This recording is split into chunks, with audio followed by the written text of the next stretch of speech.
tienda di lei tem múltiples fechas que gente por visitar para hanya consejo riba pregunta legal. Si não tem recurso para ir a um outro lugar para hanya ayuda.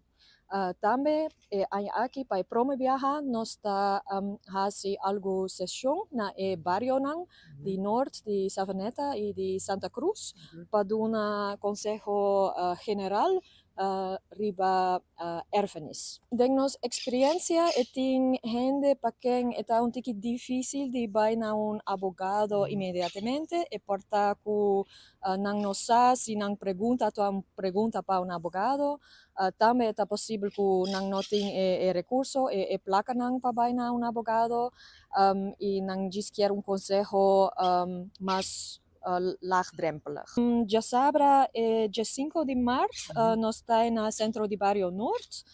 Já sabra, 26 de abril, nós está no centro de Barrio Santa Cruz. E já sabra, 10 de maio, nós está no centro de Barrio Savaneta. E já sabra, 31 de maio, nós está fazendo uma sessão com RIAS e IOM, especificamente para gente que tem pergunta riba imigração. Toda sessão está grátis e não está necessário de inscrever.